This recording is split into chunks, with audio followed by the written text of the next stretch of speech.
Bismillahirrahmanirrahim. Assalamualaikum warahmatullahi wabarakatuh. Baik mana kita imam di rumah sendiri secara berjamaah dengan keluarga atau berjamaah di masjid karena dekat dari rumah. Berjamaah di masjid. Berjamaah di masjid, habis berjamaah di masjid, pulang ke rumah jadi imam untuk istri, anak dan orang tua yang sedang sakit. Kalau di rumah itu ada istri, ada anak, ada orang tua, tetap berjamaah ke masjid, habis itu pulang ke rumah, sholat. Assalamualaikum warahmatullahi wabarakatuh, assalamualaikum warahmatullahi wabarakatuh, langsung pulang. Dapat dua-duaan. Tapi tadi udah sholat di masjid, ya. Sholat yang di rumah itu sholat apa namanya? Sholat yang pertama tadi menggugurkan kewajiban. Sholat yang kedua di rumah itu mencari fadilah, dapat pahala, terhitung sebagai sholat sunat. Mana dalilnya? Mana dalilnya?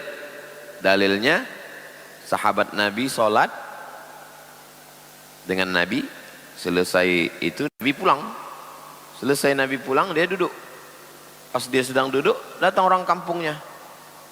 Kami belum sholat, kata orang kampung. Kalau jadi imam karena kau sahabat Nabi, dekat dengan Nabi, dia sholat sekali lagi. Berarti dia sholat dua kali. Satu dia sholat dengan Nabi, satu dia sholat sekali lagi. Ini juga dijadikan dalil dalam mazhab Syafi'i, boleh orang imamnya sholat sunat, makmumnya sholat wajib. Dalam mazhab Maliki tak boleh. Karena kata Imam Malik nggak ada hadisnya. Nggak ada hadisnya Nabi sholat sunat, makmumnya sholat wajib. Mazhab Syafi'i dapat. Imam Syafi'i dapatnya hadis itu. Mana? Karena sahabat Nabi tadi waktu dia dengan Nabi sholat wajib. Setelah Nabi pulang, dia di masjid itu sholat yang kedua terhitung sebagai sholat sunat. Masuk kita ke masjid, ada orang sholat sunat, kita ikut di belakang. Allahu Akbar. Selesai salam dia bilang, saya tadi ba'diyah pak, katanya. Nggak masalah. Apa masalahnya rupanya? Kau aja yang nggak tahu.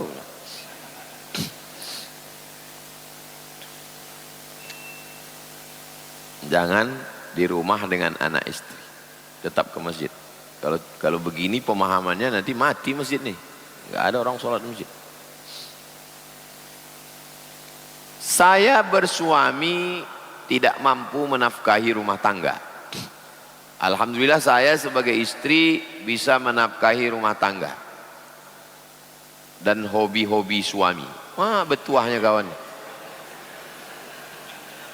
Udahlah dia mengasih makan, hobi. Ya kalau hobinya murah, kalau hobinya touring. Saya menuntut komitmen kepada suami untuk bisa saling jaga hati agar tetap waras dan jaga komitmen dan komit lucu. Apakah saya berdosa dengan tuntutan ini? Suami itu mengasih 5. Wajib suami mengasih 5. Yang pertama ngasih makan, yang kedua ngasih pakaian, yang ketiga ngasih tempat tinggal, yang keempat ngasih pendidikan, yang kelima ngasih perhatian. Ini semua laki-laki ini 5 kewajiban kita kasih ke istri. Kalau usaha kita lagi seret, duit tak ada, kita bilang ke istri kita, aku belum bisa ngasih kau makan, belum bisa membelikan kau pakaian, belum bisa ngasih kau tempat yang layak, belum bisa mengasih kau pendidikan. Hanya sekedar perhatian aja lah, nengok-nengok kau aja lah. Jadi untuk belanja bulan ini, ku pinjam duit kau. Akadnya minjam. Tulis, ku pinjam duit kau bulan ini 2 juta. Bulan depan ku bayar. Jadi akadnya hutang piutang. Kata si istri, jangankan duit ini, nyawa aku kasihkan. Jadi akad ini gak usah pinjaman. Jadi apa? Zakatku, karena kau fakir miskin.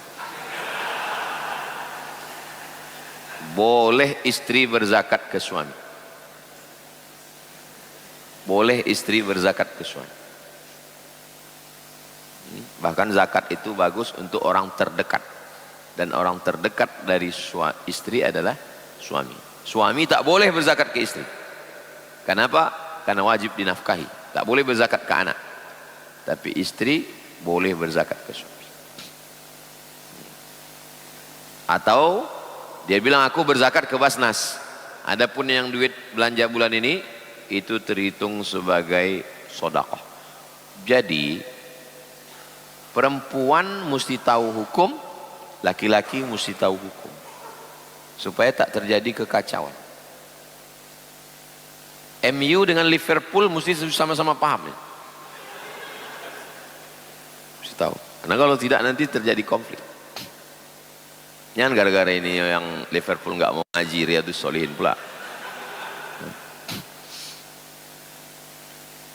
Siapa yang membuat hukum? Yang membuat hukum FIFA.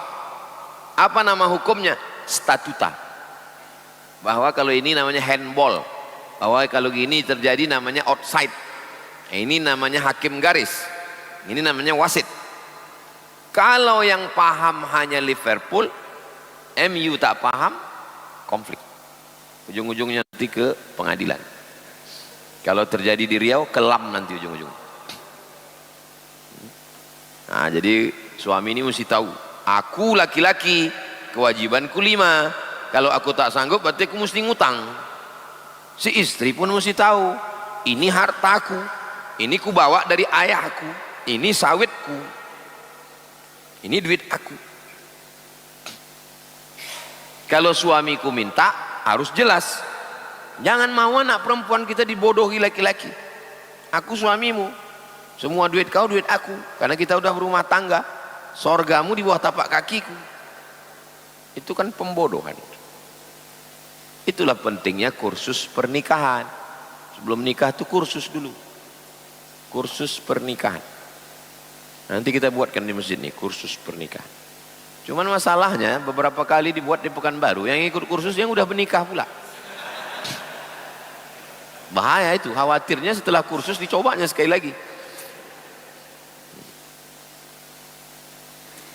Bolehkah daging kurban kelompok 1 dicampur dengan kelompok 2?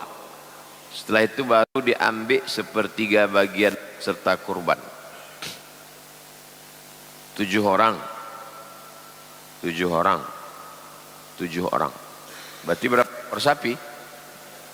3 ekor sapi. Potong, kulit, cincang, masukkan ke kresek. Bagi 2 kupon. Bapak dapat 2 kupon ya. 1 kupon sebagai peserta, 1 kupon sebagai masyarakat. Bapak dapat 1 kupon karena hanya sebagai masyarakat, karena bapak tak peserta. Datang bapak itu dibukanya, ini bukan sapi aku. Sapi aku dagingnya limosin. Ini kenapa hijat 55? Enggak begitu. Yang tidak boleh itu lebih dari 1/3. Jadi kalau satu sapi itu dagingnya 60 kilo, berarti pekurban dapat jatah 20. 20 bagi 7, 2 sekian. Dapat 1 bungkus 5 kilo. Tak boleh.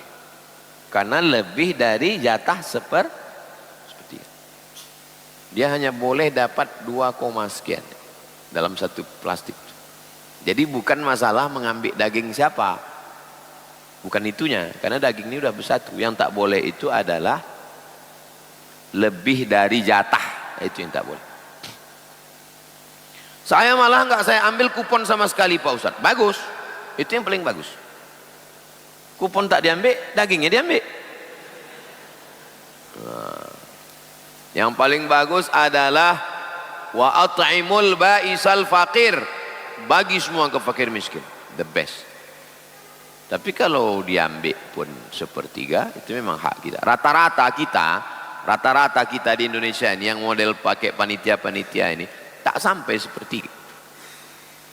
Siapa yang mengambil 2 plastik, 1 plastik jatah sebagai pekurban, 1 plastik sebagai masyarakat, itu tidak sampai 1/3. Jangan khawatir, haram.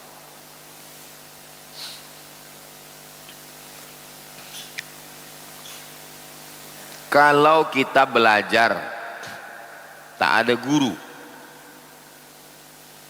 ada ayat atau kata mutiara yang menjelaskan kalau belajar tak ada guru, gurunya setan. Ungkapan ulama salaf, bukan hadis itu. Man la syaikha lahu fasyaitanu syaikhuhu. Kalimat lain mirip. Man la ustadza lahu fa ustadzuhu syaitan. Siapa yang tak punya guru, gurunya setan. Izin jelaskan Ustadz terkait makna dari tafsiran ayat ini. Saya sholat di masjid di Jakarta, jumpa bapak-bapak pakai cincin emas, sholat pakai cincin emas. Selesai sholat, saya tengok dia pakai cincin emas. Kenapa bapak pakai cincin emas? Kata dia, disuruh dalam Al-Quran. Saya pun terkejut. Mak, tinggi kaji bapak ini. Aku rasanya udah banyak juga lah membaca, tak pernah terbaca aku ini. Jadi saya tanya, mana ayatnya? Ditunjukkannya. Ini ayatnya. Ya ayyuhalladzina amanu, hai orang beriman, khudzu zinatakum inda kulli masjid.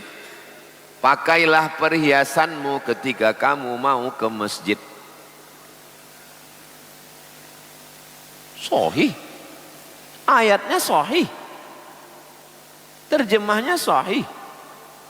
Otaknya sakit. Hai orang beriman, pakailah perhiasanmu kalau kamu mau ke masjid. Memang begitu terjemahannya. Coba tengok terjemahan. Mana terjemahan? Kita tengok sama-sama ya. Terjemahan Kemenak. Khudzu zinatakum. Khudzu zinatakum, surat Al-A'raf 31. Tengok di Google, terjemah Al-A'raf 31. Terjemah Al-A'raf 31.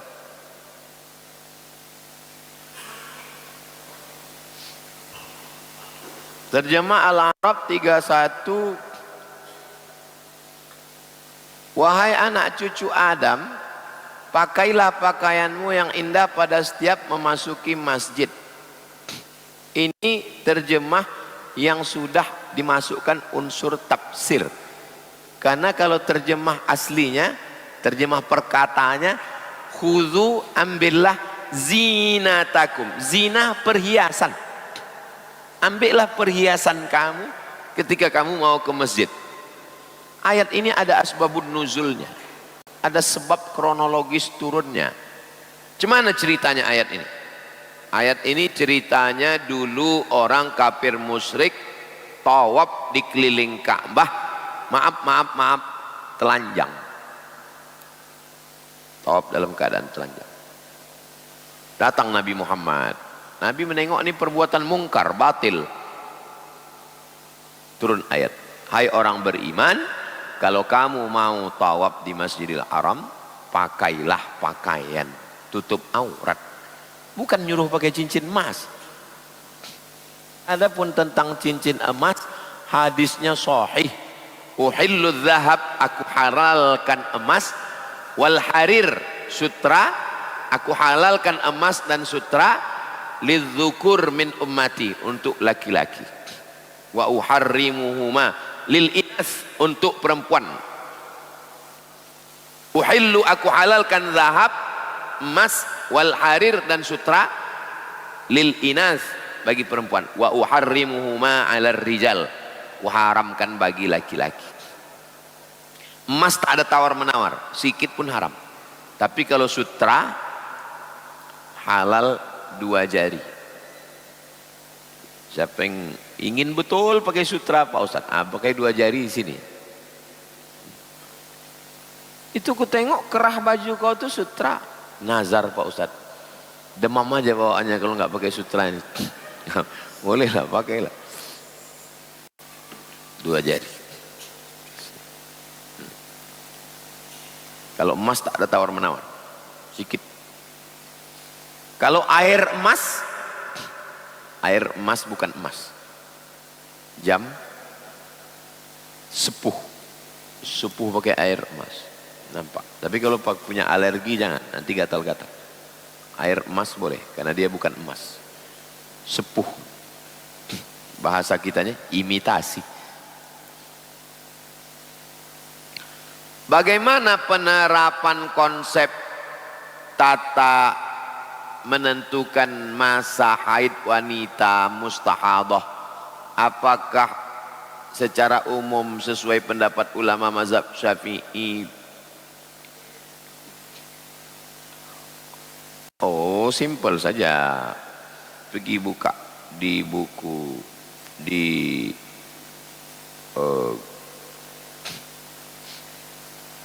tulis di Somad Moroko. SOMAD MOROCCO. Spasi istihadah. Kasih itu istihadah. Apaan? Share ke grup. Nah, baca situ. Berapa normalnya dia biasanya? Normalnya 7 hari. 7 hari. Ya, normal 7 hari. Berarti hari yang ke-8-nya itu istihadah. Dia tetap sholat, mandi dia. Habis itu dia hanya boleh wudhu setelah masuk waktu. Allahu Akbar, Allahu Akbar. Maaf cakap, udah masuk waktu, pergi ke toilet, cuci bersih, maaf, pakai pembalut, sholat. Menetes waktu sedang sholat itu terampunkan, karena dia istihadah. Kalau tak tahu normalnya berapa, lewat dari 15. Hitung sejak dari awal, lewat dari 15 itu sudah istihadah. Kalau melahirkan, mazhab Syafi'i 40 hari. Lewat dari 40 hari 60. Lewat dari 60 masih tak berhenti istihadah. Istihadah itu orang yang luka tangan berdarah, tetap sholat. Bukan berarti kalau luka tak sholat. Nah, tengok, baca detail. Nanti Rabu depan kalau tak paham yang di share tuh, tanyakan. Kasih garis merah, print, kasih garis merah, ini kami tak paham.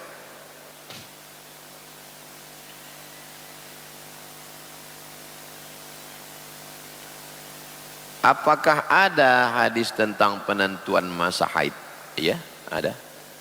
Dari hadis itulah ulama berijtihad. Dipahaminya hadis itu, baru mereka berijtihad. Apakah sah bertayamum pakai debu pesawat?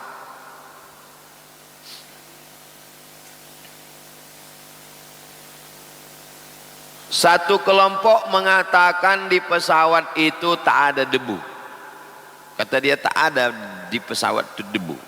Kenapa? Karena definisi debu, pelana kuda, tahu pelana? Ini kuda. Kita kalau naik kuda itu jangan langsung ke kuda itu, mesti ada pelana. Dipukul pelana itu begini, dipukul, naik debunya ke atas. Ini cahaya matahari. Waktu dipukul gini, naik debunya ke atas. Baru bisa dibuat tayamum. Ini kata kelompok yang ini. Kata dia di pesawat itu tak ada debu. Pas kupukul gini ya, tak ada debu. Kata kelompok yang ini. Kata kelompok yang ini mengatakan di pesawat itu ada debu. Dari mana debu? Ini saya duduk. Ini jendela. kan masuk cahaya matahari. Waktu cahaya matahari itu masuk, nampak debu itu terbang. Nampak debu. Dua makna. Yang pertama, bahwa ada debu. Yang kedua, mata saya masih tajam. Nampak saya debu itu terbang. Kelompok ini mengatakan tak ada debu. Karena definisi dia ada debu kalau dipukul pelana kuda muncul. Kata kelompok ini ada debu. Bagi yang mengatakan ada debu, bertayamum. Ada debu. Nanti kalau ada ustadz mengatakan tayamum pesawat begini, berarti dia condong pada kelompok ini. Ada debu. Nah, sapunya gini.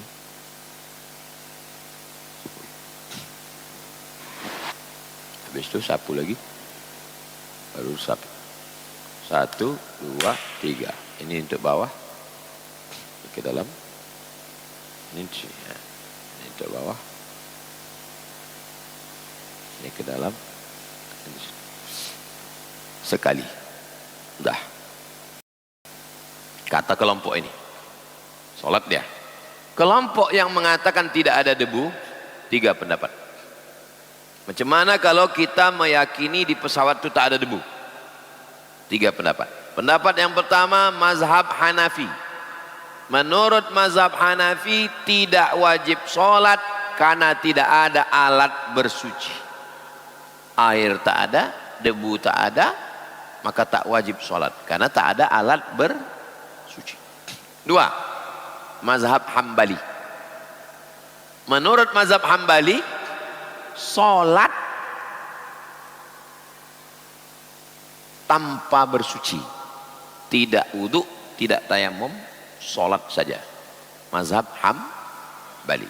Mazhab Syafi'i, mazhab Syafi'i, sholat tanpa wudhu, tanpa tayamum, sholat lihurmatil wakti, untuk menghormati waktu. Karena tak boleh waktu dari jam 12.30 ke jam 3.30 itu tanpa sholat. Mesti kita sholat. Usalli fardhu zuhri raka'ataini qasran majmu'an ilaihil asri jam'an taqdiman lillahi ta'ala. Sholat zuhur, asar, atau zuhur saja karena nanti asar sudah sampai di Jakarta. Sampai di tempat tujuan diulangi sholatnya, karena sholatnya tidak sah, karena tak cukup syarat. Kalau tak sah kenapa sholat? Sholat lihurmatil waktu, untuk menghormati waktu. Sampai di tujuan diulangi balik, namanya sholat i'adah, bukan sholat qadha. Sholat i'adah, mengulang. Hanafi tak sholat, Hambali sholat, Syafi'i sholat lihurmatil waktu, ulang balik. Dari 3 mazhab ini, bapak ibu condongnya kemana? Saya condong ke Hanafi aja lah Pak Ustadz. Nggak sholat? Ya, ini condong ke Hanafi. Kalau bapak, saya condongnya ke Hambali Pak Ustadz. Sholat? Ya. Oh. Bapak, saya condongnya ke Syafi'i. Di akhirat berjumpa nanti 3 orang. Kata malaikat, kau kemarin yang pakai Hanafi, ya. Kau nggak sholat, ya. Mesti kau ulang balik, karena sholat hukumnya wajib dan kau tak sholat. Kau Hambali, mazhab Hambali, ya. Kau nggak sholat kemarin. Sholat kau tak sah karena kau tidak berwudu. Yang Syafi'i, kau sholat kemarin, aku sholat. Tapi kalau sholat kau tak sah, udah kuulang.